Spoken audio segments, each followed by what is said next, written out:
Welcome to the AT Collective. Today we are very excited to have Sarah Collison joining us, and we are very excited to learn more about you, Sarah. So Sarah, do you want to just start with letting us know a bit more about your background and who you are, and let the listeners know more about who is Sarah Collison?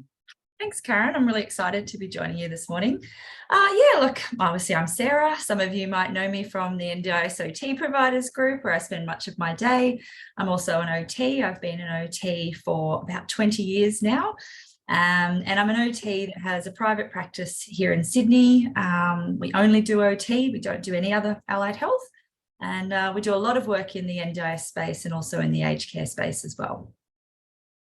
And so you've run Verve OT is your business? Yep. How long has that been going now? Verve OT has been going for 4.5 years now. So I started Verve, I had worked in the NDIS space for a period of time before that. I'd actually worked for a provider up in the Hunter trial site here in New South Wales when it was in its very early stages before rollout. I had worked for another provider during rollout, a big private hospital here in Sydney. And just after a period of time, I really wanted to get back into clinical again. I was doing more management roles, and I knew that I could do a lot more if I was out on my own. So I kind of got my NDIS registration from the beginning. I set myself up as a sole trader, and I was at that very starting point thought I would just be happy if I had enough work for myself, just so long as I had some referrals, and my husband would be happy because I was getting paid something. So, and then it very quickly just became this bigger thing. And so after about 18 months, I had a team of subcontractors that worked with me, had an allied health assistant. I had to transition to a company, which meant I had to register again as an NDIS provider. So if you're ever thinking about going into that registration space, just set yourself as a company from the beginning. I'll save yourself the hassle. And then fast forward to now, we've got about 25 in our subcontracting team. We've got 12 permanent employees. We've got a practice manager, a clinical services manager, an allied health assistant. We've got everything. But we are a bit different. We all work from home. We don't have an office or a clinic, which I love. That's probably, I've already put the washing on. I've already hung a load out this morning. I've already taken the dog for a walk. And yeah, I really love working from home as well. Suits me and family and life at the moment. So it sounds like you're very busy, and thank you for sharing your time with us even briefly this morning. But who is Sarah outside of work? Oh, so many things. I'm one of those people that can't say no to things. I do a lot of volunteer stuff for coaching, for kids stuff. I coach netball in winter. I coach high jumping in summer. I actually still high jump myself. I compete in Masters athletics competitions. We've just come off the back of nationals last weekend in Sydney. And I really enjoy throws and jumps. I just don't enjoy running. But I unfortunately also damaged my knee quite badly in December. And I have to have a full knee reconstruction at the end of April. So I'm going to be bumping out of the sporting world for a little bit while I recover from that. But yeah, I also love playing netball. Usually that's actually how I injured my knee in the first place, was playing netball. But yeah, love spending time with friends, going on holidays, love to travel. I used to live in the UK, I used to travel all the time. So now here back home, I try to encourage the family to go whenever we can. So we're currently planning a big road trip from Perth to Broome over Easter. So that's going to be our next big thing. So did you compete in nationals with an injured knee? I did, yes. I've not told my physio that. I'm just going to bring my medals in and tell her it was all worth it. So, well, so long as you got the medals. That's right, yeah. So where did your journey into occupational therapy all begin? It started straight out of high school. I actually didn't really know what I wanted to be in year 12. My mum encouraged me to go into teaching because both my parents are teachers. My grandmother was a teacher. It seemed like that was the trade of the family. And I did actually get accepted into that in the first round of offers, but I knew I didn't want to do it. And I had an aunt actually who was an OT, but I still didn't really know much about it.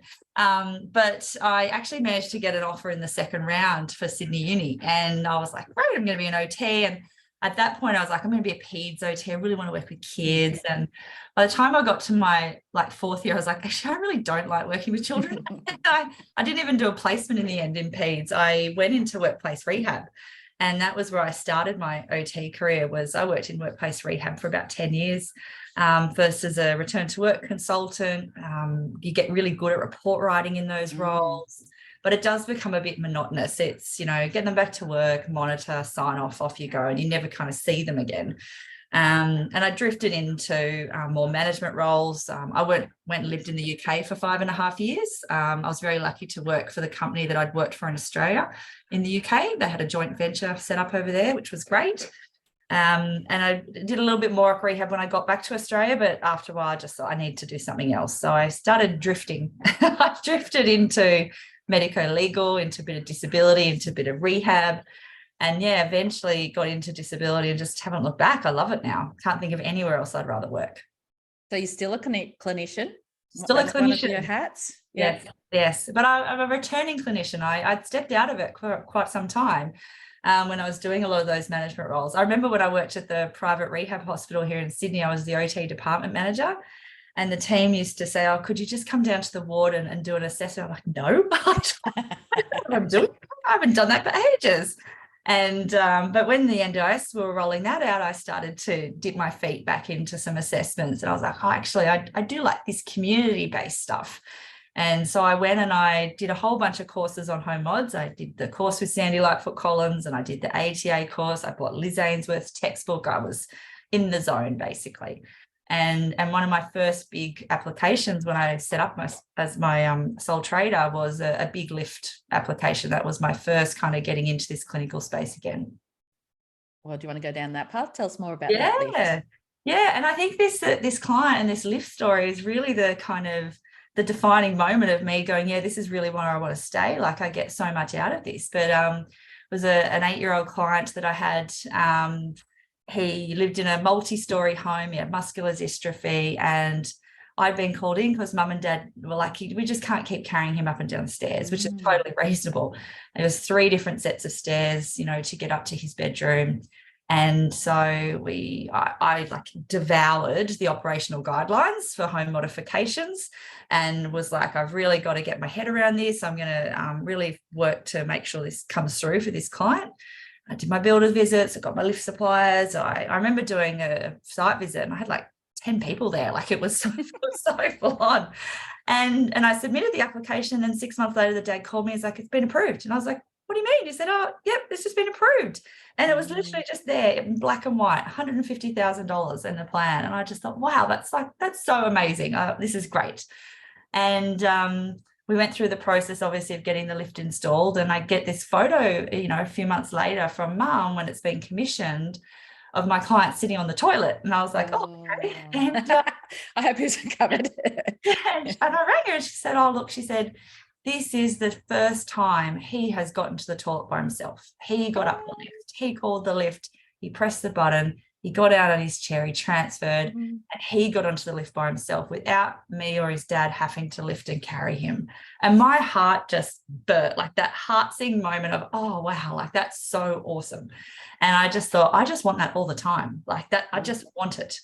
And I think that's how I've kind of applied every application that I do, or every application that my team does now, is that there's no, will it get through? Will it not get through? It's like, no, if we think this is the right thing, there's 100% that this is going to happen and we will make it happen. One of my OTs called me last week because she'd had a relocation application not completely declined, but they'd come back with some queries and concerns. And the client had asked her to call me to find out what I thought the chances were. Is it 50-50? What should we do? And I was like, there's no 50-50 here. We knew that this is the best option for her, and we will take this all the way to the AAT with this client if we have to, because we know that we will get that heart-sing moment at the end of it when we get that outcome for them. So it has to be all or nothing with our clients. I just want to jump back into something that you said about the operational guidelines. And I feel like this is a big part of when you're heading into things like asking for 150,000, you need to know what you're fighting for and how you fight for it. So how important is that for you to actually understand the legislation and the areas that you're working in? It's so important. You have to understand the meaning behind the definition of everything. I actually ran a training session earlier this week in Sydney. It's about 50 OTs that attended. It was about assistive technology and navigating that in the scheme. And I said, how many people in the room have read the NDIS rules? And about 3 out of the 50 put their hand up.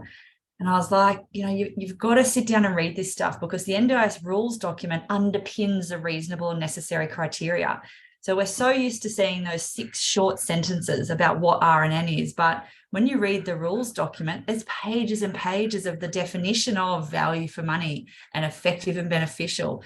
So if you don't actually read and understand the context underpinning that criteria, you're not going to have a hope of actually getting it approved. You have to understand their language. You have to understand what the agency are looking for. And I always talk a lot about that, approval, no questions asked, where you've given that information to them in a way where they can't not approve it. Like, you have literally answered and ticked every single box that they will have on their checklist. And so reading the guidelines, understanding how the agency and the planners are actually making decisions is essential to being able to do your job. You have to do it. Yeah. And I love what you said about 100% in. It's like, we know when we're doing our assessments. And if you don't know, then that's when you get some supervision and support. But if you're confident that this is the thing that's going to change their life, then we fight for it and do what we need to. And also hold ourselves accountable to be good at report writing and do a really good job of bringing clarity in our discussion, which is sometimes an argument in some ways if we're questioned. But I see it as a healthy, robust collaboration when the agency come back to me with queries that they've raised. And I always start my letter of response to them as, I really welcome your feedback. Thank you.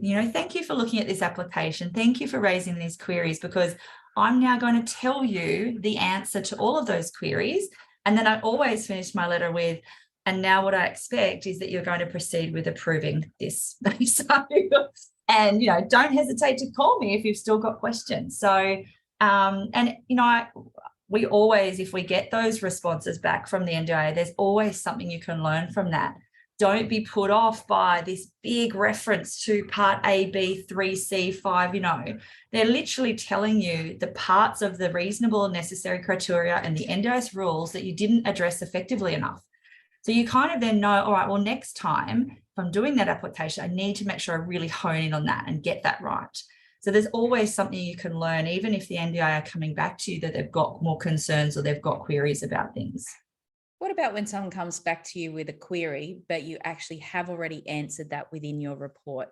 Do you just respond and say, see this part of the report, or do you? No, I always go back to my report and think, how can I make this more obvious? Because sometimes I think we take this assumption that the person on the other end should just understand what we're saying because it's common sense and it's logical to us. I once had a planner at the agency call me and tell me, he said, look, what's obvious to you when you're standing there in the room with the participant is not always obvious to me when I'm just reading your report. And I thought about that and kind of came to the conclusion that I have to be able to really bring that person into the room with me. If it's not like they were there, then I haven't done a good enough job in my report. So I generally won't go back and refer. I'll come back and say, as outlined in the report, this is what happened. But then I'll go, now let's have a look at these photos here. And I might have some extra photos that I've put in or didn't put in, but I might actually then put some extra detail. So a good example of this is one I've battled with the agency, this one about 6 months, where we actually needed an engineer to come out. And I asked them to give us money for an engineer. And they kept coming back saying, no, we need your drawing. I said, I can't give you a drawing. I can't give you a drawing because I don't know if it's safe. And I'm not prepared to draw it until I have an engineer come out and tell me if this is safe or not. And it came back again. We still need your drawing. And I was like, oh my goodness. And I went back to my report. I clearly put it in there. And I actually got to the stage where I had to pull the photos across again, draw an arrow and say, look at this line of bricks here. Can you see how this line of bricks are all completely uneven compared to the rest of the bricks in this area? This isn't a home maintenance issue. It would be a home maintenance issue if there were multiple bricks in different locations that were all lifted. But that's not what I'm seeing here. I'm seeing a single line of bricks that are all up.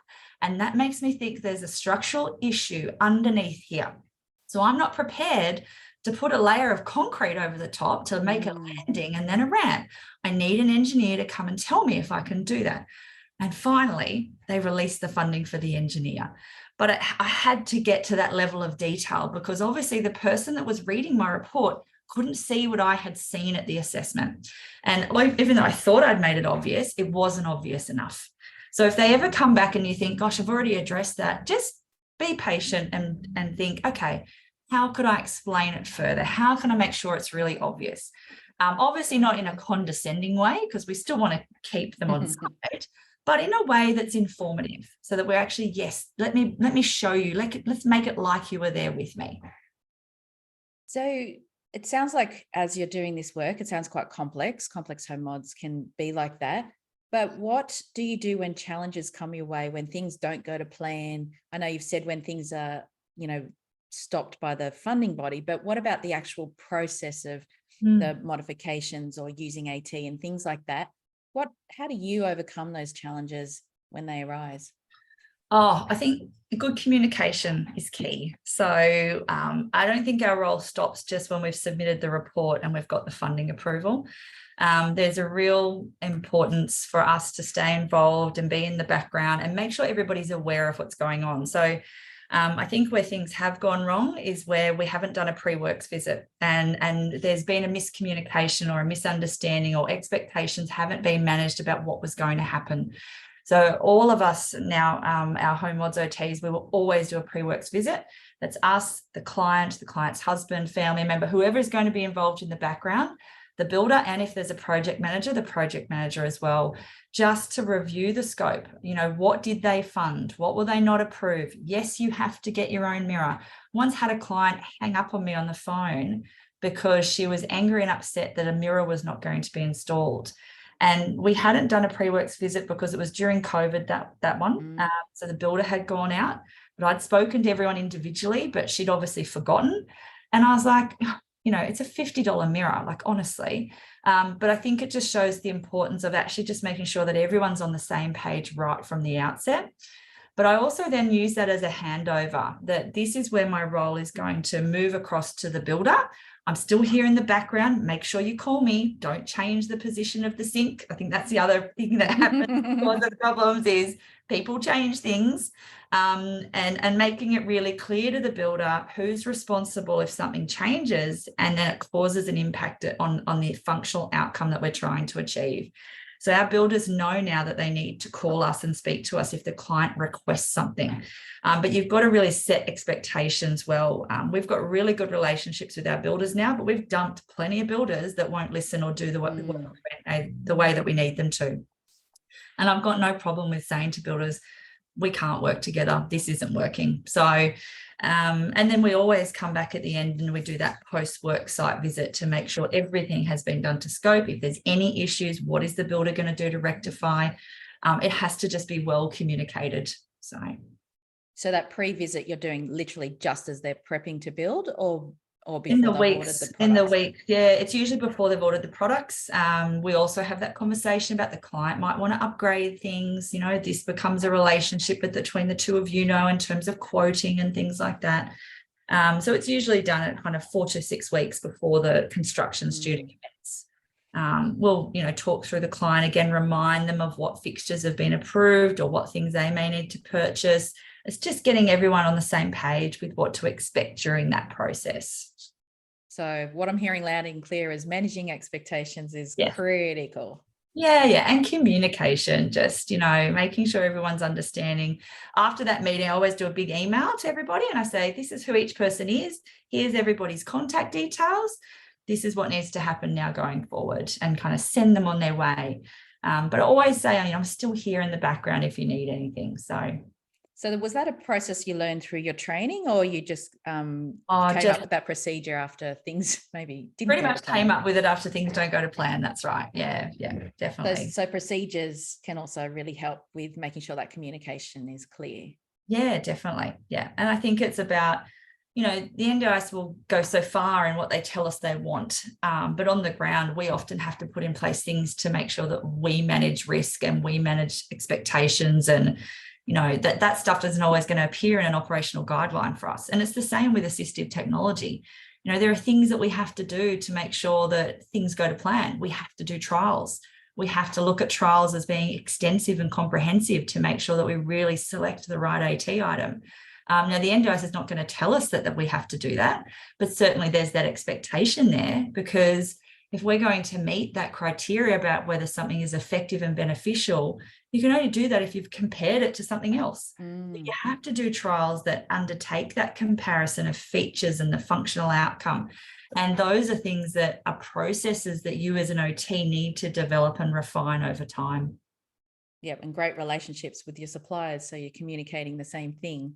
Absolutely. Yeah. And you both know what you're trying to achieve. You're not wasting the time, and I would always say with suppliers, sometimes you need to direct them as well.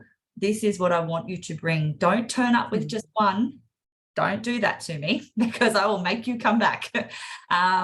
But, these are the things I need you to bring out, because I'm doing this comparison.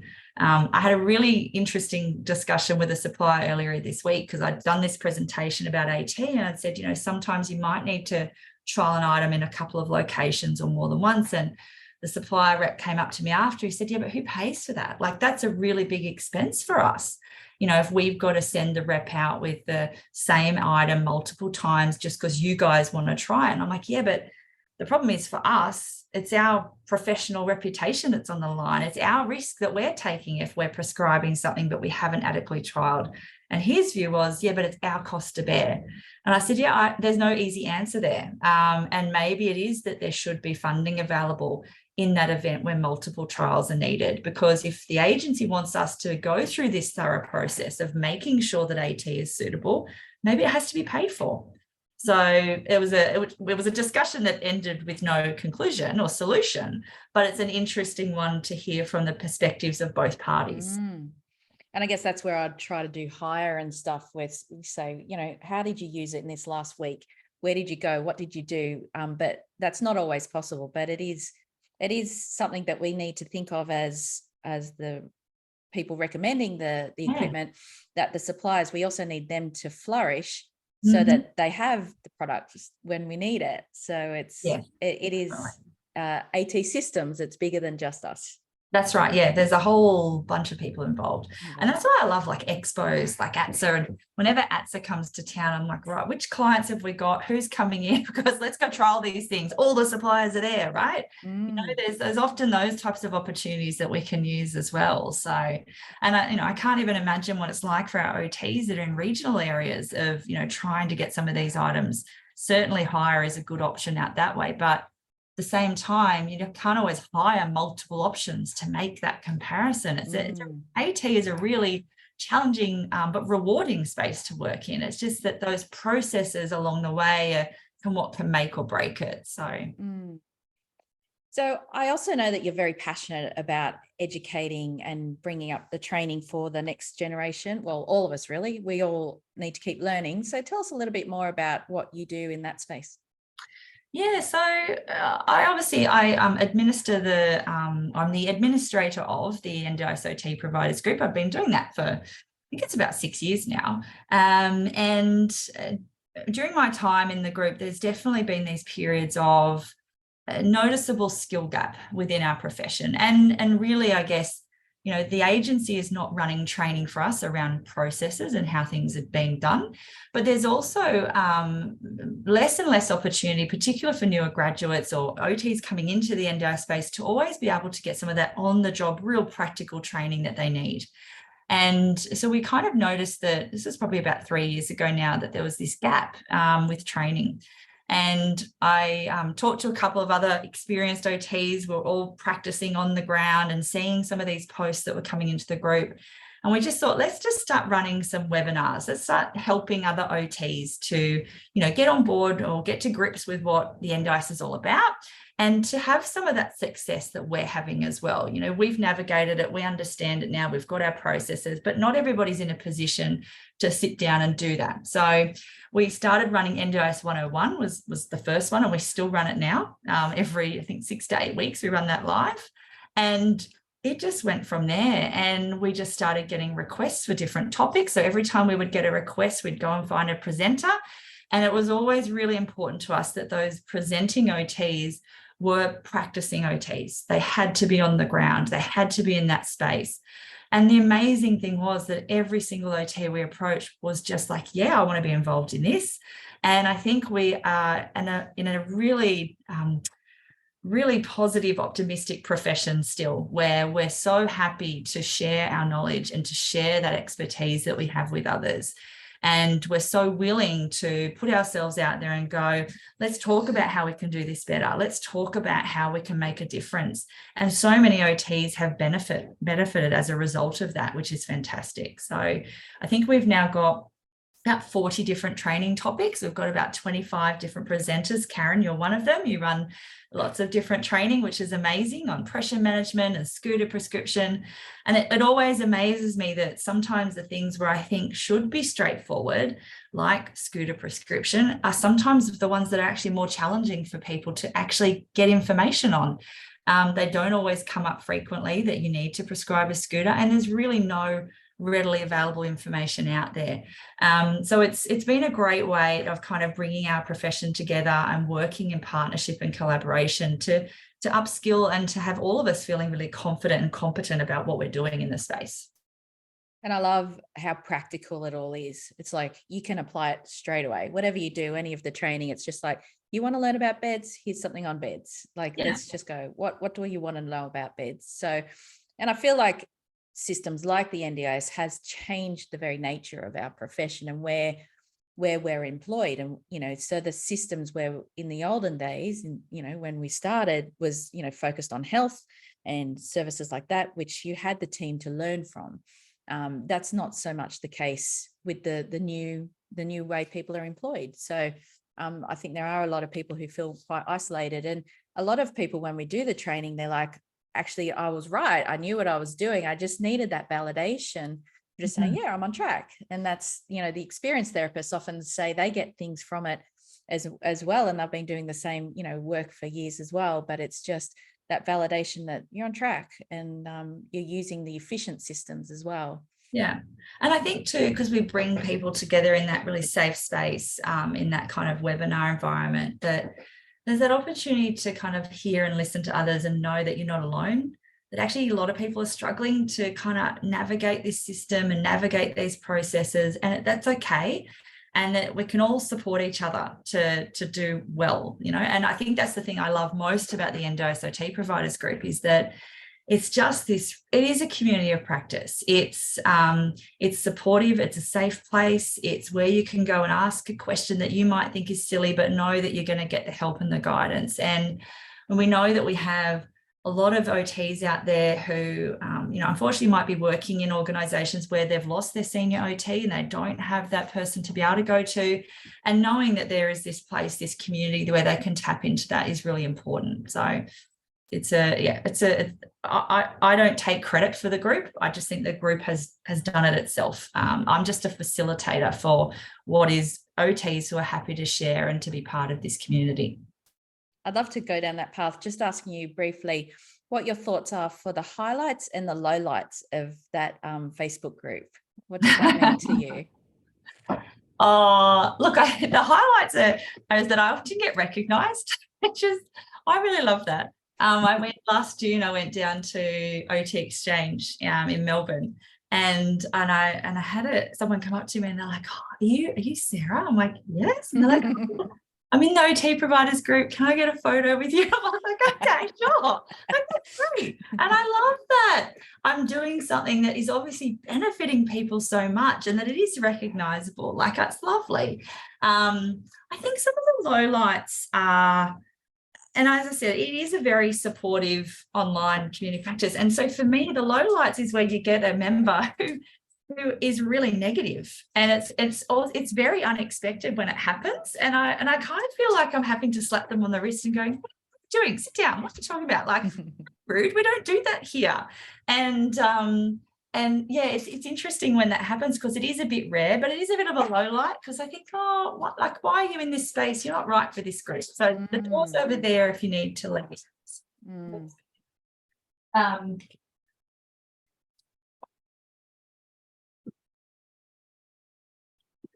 Yes. So there's, the highlights definitely outweigh those lowlights, but we also get a lot of spammers that try to join. So we spend a bit of time having to delete, making sure that it is a safe space for OTs.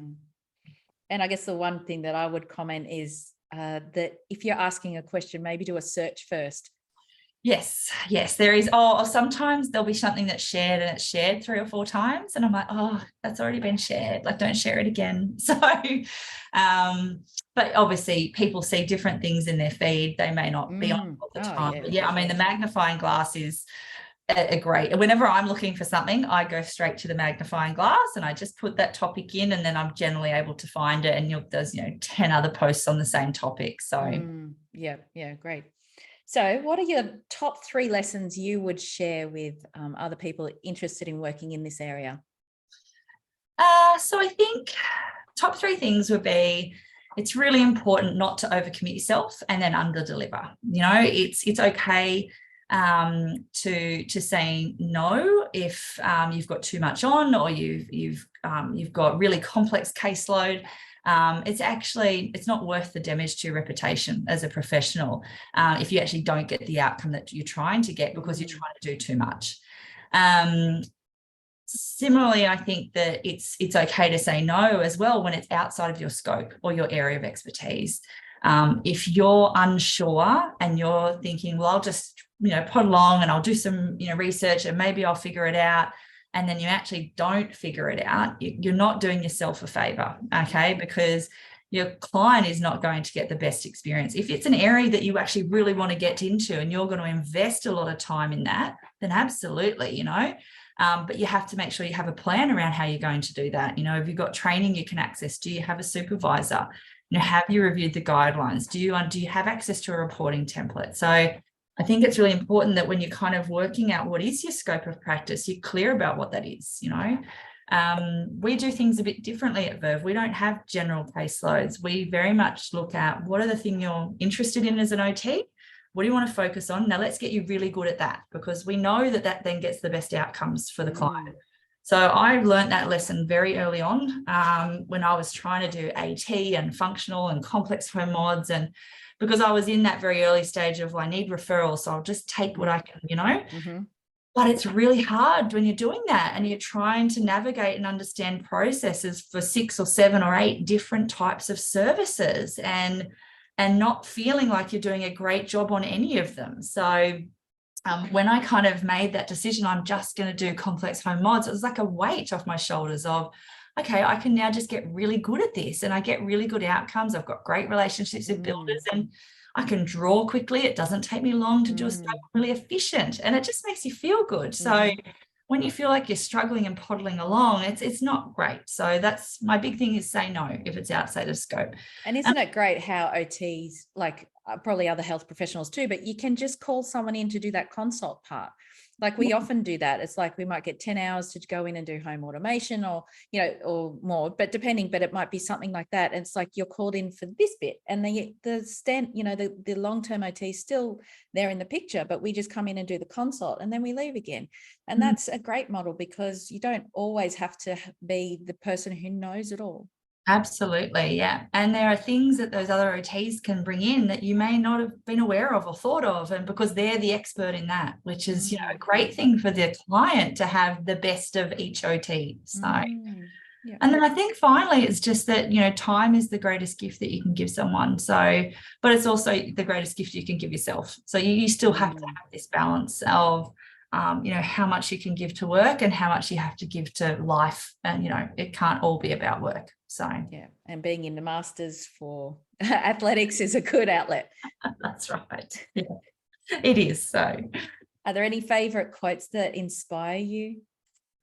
Oh, I think I once saw this kind of quote that said, and it was like crossed off. It said, good things come to those who wait, and wait was kind of crossed out, and it said, those who work their butts off. And I was like, yeah, that's so true. Like if you sit back and wait, good things might come along, but they're not always going to be the best things. But you actually do really work hard and you put yourself out there and you challenge yourself, then good things really do come. So that's, my favorite quote.